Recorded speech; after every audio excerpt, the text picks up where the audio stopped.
Vamos falar sobre intervenção do Estado na propriedade privada? Então assiste essa videoaula até o final. Olá, seja bem-vindo, seja bem-vinda ao meu canal. E hoje nós teremos mais uma videoaula de Direito Administrativo em que eu vou falar sobre as hipóteses nas quais o Estado ele pode aí intervir na propriedade privada. Se esses conteúdos são úteis para você, já deixa um like aqui embaixo, faça sua inscrição e continue me acompanhando por aqui. Para essa videoaula de hoje, que é uma videoaula revisional, como todas as outras aqui no canal, né, que tem como objetivo abordar aqueles tópicos principais, mais importantes da matéria, né, não é nosso objetivo esgotar o conteúdo, nós temos dois autores de referência.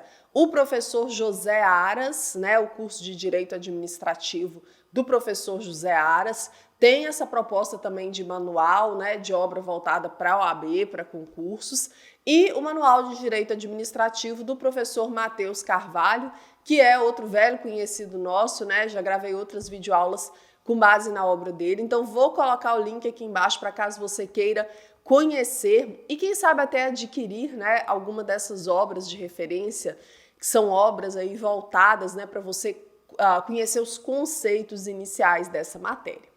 Então, pessoal, eu acho que antes da gente falar, né, sobre a intervenção do Estado na propriedade, o primeiro tópico importante para nós é nós refletirmos sobre o que é o direito de propriedade, né? E aí o professor Matheus Carvalho, ele pontua para nós que o direito de propriedade, ele representa uma garantia constitucional que assegura ao seu detentor, né, as prerrogativas de usar, fruir, dispor e reaver a coisa dominada, de modo absoluto, né, exclusivo e perpétuo.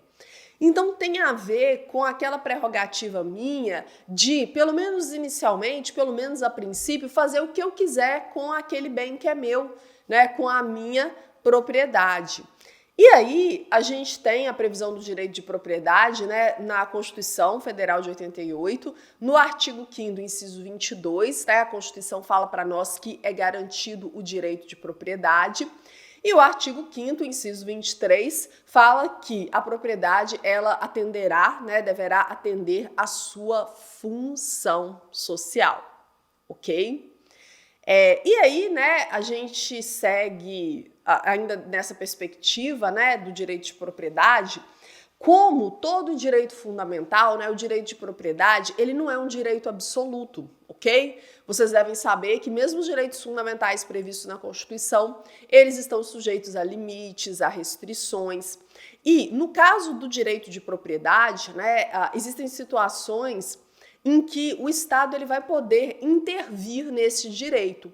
Sempre o fundamento tem que ser alguma razão, né, de interesse público, de ordem pública. Por quê? Em âmbito do direito administrativo, você que está me assistindo já sabe, né, que impera aí o princípio da supremacia do interesse público sobre o privado, ok? Então, ainda dentro dessa perspectiva, né, de intervenção do Estado na propriedade privada, o professor Matheus de Carvalho, ele pontua que tem dois tipos de intervenção, ok? Nós temos as intervenções supressivas, ok? E as intervenções restritivas. Então eu vou falar sobre cada uma delas. Intervenção supressiva, intervenção restritiva. Com relação à intervenção supressiva, né, o professor Carvalho ele pontua para nós que o Estado ele transfere para si, né, a propriedade que é de um terceiro, a propriedade que é do particular. Então, o Estado ele suprime o direito de propriedade do particular anteriormente existente. Então, essa é a ideia de intervenção supressiva. Nestes casos, né, o direito de propriedade do particular ele é suprimido em face da necessidade pública, ok? Via de regra, isso vai se dar mediante indenização, mas excepcionalmente, né, essa intervenção supressiva ela pode ocorrer sem qualquer espécie de pagamento, ok? Ainda dentro, né, da intervenção supressiva, o professor Matheus Carvalho ele pontua para nós que tradicionalmente, né, a desapropriação ela é a única forma de intervenção supressiva que está aí regulamentada, né, pelo direito brasileiro. Mas, como eu falei para vocês, né, ainda existe a intervenção restritiva, que é aquela que o Estado ele não toma a propriedade do particular, mas ele impõe restrições ao uso, né? Então, o professor Matheus de Carvalho, ele pontua, né, que na intervenção restritiva, o Estado impõe restrições e condicionamentos ao uso da propriedade por terceiro, sem tirar o direito de propriedade. Então, nesses casos, né, o professor Carvalho pontua que, não obstante, né, o particular ele conserva o seu direito de propriedade, mas ele não vai poder mais exercer esse direito, né, na sua plenitude. Então, a utilização daquele bem do particular fica sujeito, né, a limites impostos pelo Estado, ok? Limites esses, né, que são voltados, como nós já conversamos aqui, para garantir, para satisfazer as necessidades coletivas, né, a supremacia do interesse público sobre o particular. Então, com relação à intervenção restritiva, né, nós temos diferentes hipóteses de intervenção restritiva. Eu vou citar algumas para vocês aqui, nós vamos falar sobre elas. Né? A gente tem a servidão administrativa, requisição administrativa, ocupação temporária, limitação administrativa e tombamento. E em cada uma dessas intervenções, né, o ente público ele vai definir restrições diversas, sempre com fundamento na Constituição, sempre com fundamento legal, ok? Então, como que vai funcionar essa nossa videoaula? E, gente, eu peço mais uma vez, sem querer ser chata, mas já sendo, se o meu conteúdo é útil para você, deixa um like aqui embaixo, faça sua inscrição, comenta, porque dá muito trabalho, né, produzir e gravar essas videoaulas. Quem é professor ou convive com algum professor sabe que nessa época do ano a gente está muito cheio de serviço. Então, se esse conteúdo te ajuda, dá uma força aí, ok?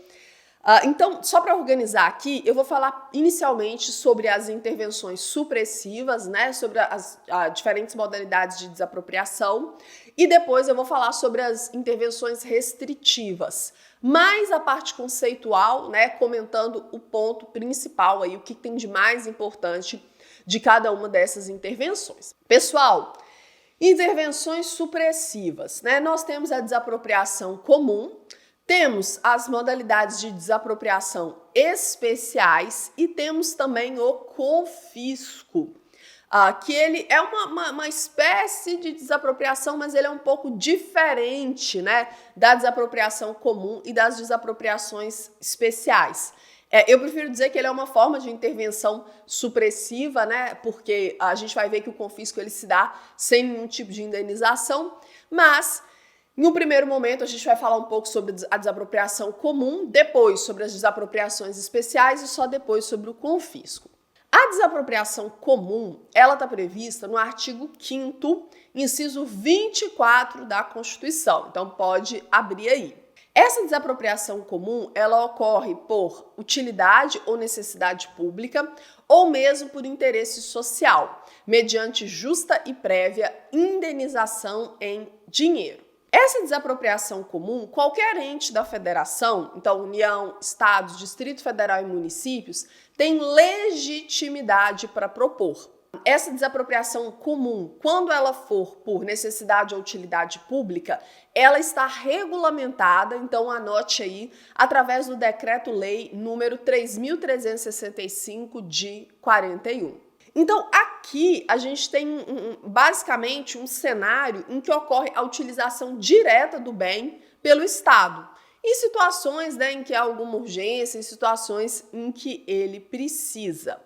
É diferente, né, das modalidades de desapropriação especiais, e aí a gente pode dividi-la em desapropriação especial urbana, ok? E desapropriação especial rural. E também o confisco, né, que não deixa de ser uma modalidade de desapropriação especial também, mas a gente ainda vai falar a respeito dele. A desapropriação especial urbana, né, ela vai ocorrer como uma espécie de sanção quando o imóvel que está localizado em área urbana, ele não cumpre com a sua função social. A previsão é no artigo 182 da Constituição da República, ok? E ela é regulamentada pelo Estatuto da Cidade. Então, você vai consultar aí a Lei 10.257 de 2001, né, o Estatuto da Cidade. Quem pode promover a desapropriação especial urbana é o poder público municipal, que vai naturalmente se valer, né, das prerrogativas previstas na Constituição. Ainda dentro dos critérios, né, para desapropriação especial urbana, o município em questão que vai promover essa modalidade de desapropriação, ele precisará possuir o plano diretor, ok? Que é obrigatório para municípios com mais de 20 mil habitantes, né? O plano diretor, ele é uma espécie de projeto aí que regulamenta o uso e a ocupação do solo urbano. Então, a Constituição fala, né, que municípios com mais de 20 mil habitantes precisam possuir o plano diretor. E aí, para ser feita essa modalidade de desapropriação urbana, a desapropriação especial urbana, são adotadas algumas medidas gradativas antes de chegar até a desapropriação urbana propriamente dita. Então, vamos supor que tem um imóvel, né, por exemplo, um lote abandonado aí em área urbana, né, que está ali cheio de mato, está atraindo roedores, as pessoas estão jogando lixo, ele está sem muro, né, aquilo ali está incomodando os moradores. Um lote imenso que fica numa área central. Então, o que o poder público municipal poderia fazer? A primeira medida é notificar o particular para o parcelamento ou a edificação do terreno, ok? E aí, caso esse particular ele fique inerte, o município ele parte para a segunda medida. E a gente tem alguns prazos, né? Após a notificação, o proprietário tem 1 ano para apresentar o projeto, né, de parcelamento ou edificação do terreno, e depois da apresentação ele tem mais 2 anos para iniciar as obras. Mas vamos supor que o particular ele não faz nada, ele é notificado e fica inerte. Aí o município ele pode partir para a segunda medida, que é estabelecer, né, instituir a cobrança do IPTU com alíquotas progressivas, né, até o máximo de 5 anos. E aí esse IPTU progressivo no tempo, ele é um tributo extrafiscal, né, que não tem o objetivo de arrecadar, mas sim de obrigar o proprietário a dar uma função social para a propriedade. Então, o IPTU progressivo no tempo, né, é só se a medida anterior de parcelamento, né, ou edificação compulsória do imóvel não for cumprida. A alíquota máxima que vai poder ser instituída, né, vai ser 15%. Neste caso, e a alíquota de um ano para o outro, né, ela pode ser no máximo até o dobro da última parcela aplicada, porque o IPTU, neste caso, ele não vai poder ter um efeito de confisco. Mas pode ser que não funcione, né? O proprietário do imóvel ele continua inerte.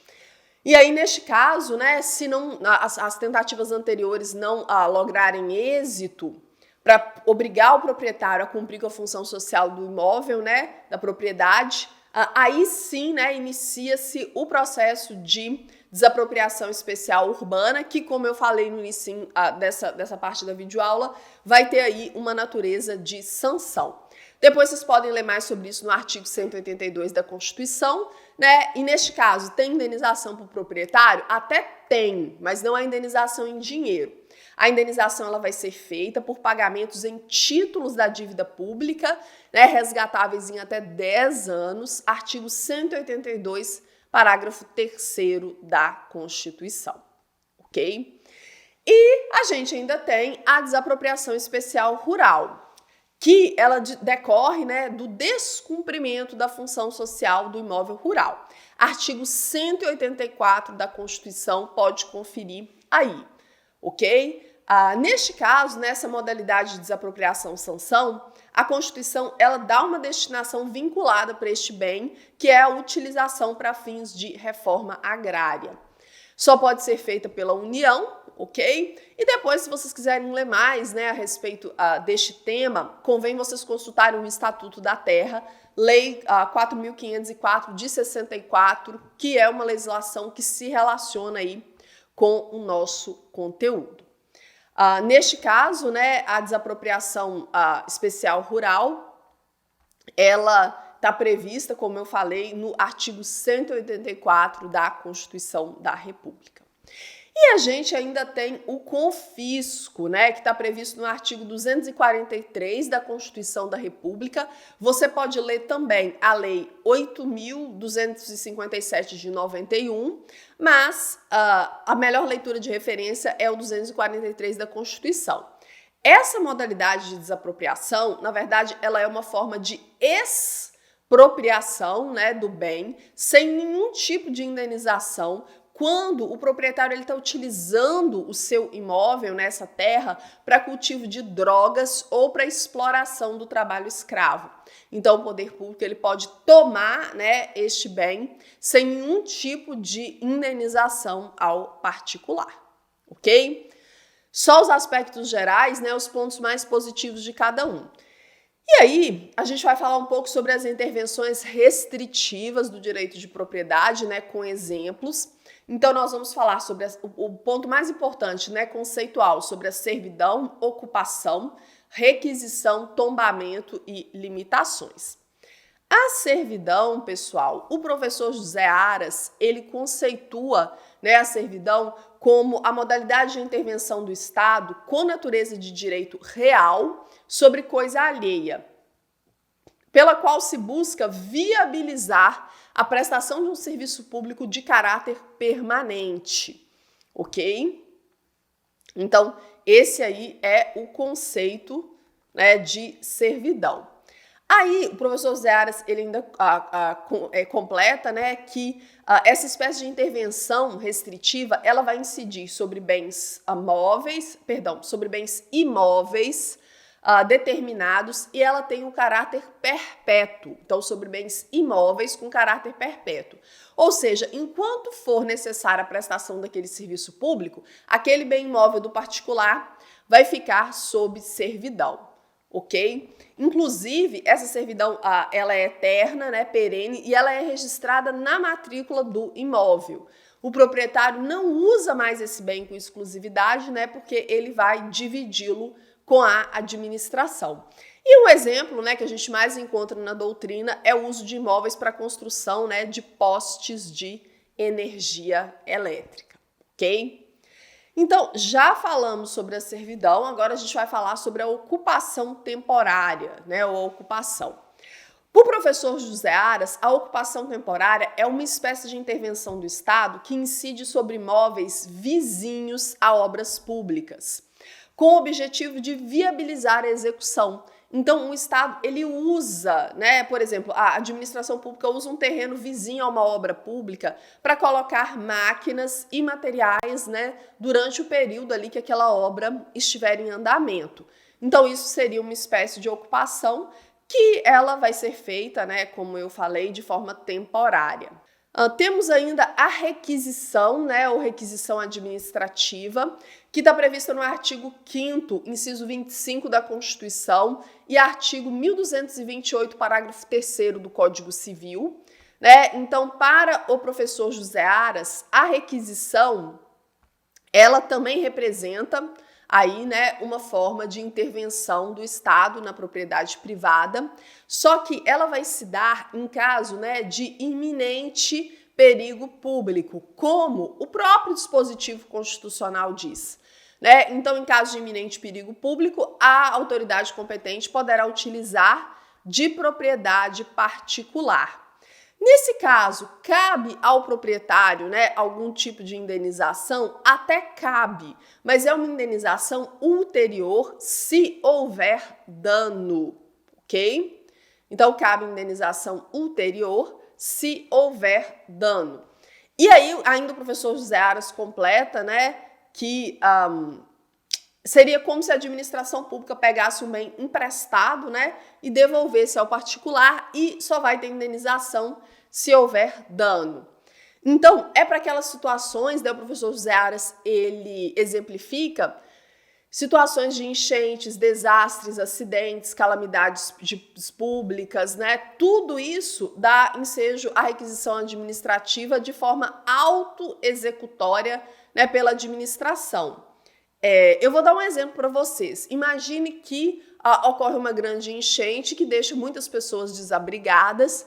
E aí, o poder público municipal, ele decide, né, ou fazer a ocupação de uma propriedade privada, por exemplo, de uma escola privada, para poder manter, né, essas pessoas desabrigadas, né, pela enchente, até que eles consigam, até que cesse os efeitos da enchente, né, e até que seja possível voltar para as casas, né, limpar, ver aí o que dessas pessoas consegue ser recuperado. Então, requisição administrativa, o Estado ele usa temporariamente um bem privado e ele devolve só se houver dano, ok? Então, se não houver um caráter emergencial, né, de emergência, não há de se falar em requisição. E aí existem também, né, as requisições, por exemplo, militares, em caso de guerra, né, ou iminência de guerra.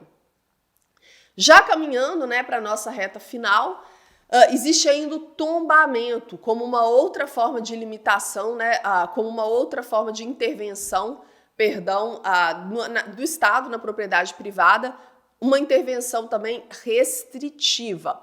O tombamento, né, o professor José Aras define como a modalidade de intervenção do Estado sobre a propriedade privada que visa a proteção do patrimônio histórico, estético, turístico, cultural e artístico nacional, ok?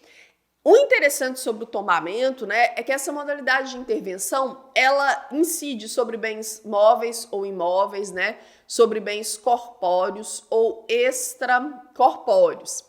Então, o principal objetivo do tombamento, né, é preservar as características históricas daquele bem, por exemplo, daquele imóvel.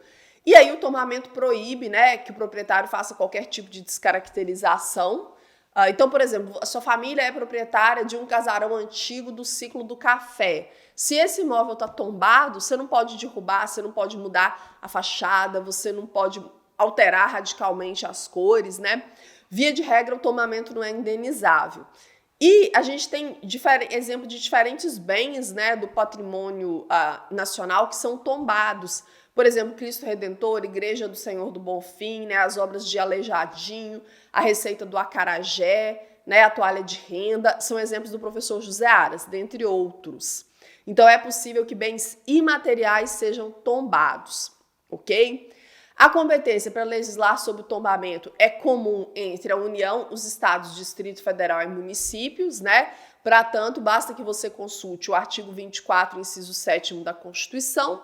E no plano infraconstitucional nós temos uma lei antiga, né, jurássica, lá da época do Fred Flintstone, mas que ainda é a lei que regulamenta o tombamento. Inclusive, pouquíssimos dispositivos dessa lei estão revogados. Ela ainda é a lei que vale para o tombamento na totalidade, que é o Decreto-Lei número 25 de 1937. E por fim, né, o Estado, ele ainda pode, o poder público, ele ainda pode instituir limitações, né, de um modo geral, na propriedade privada.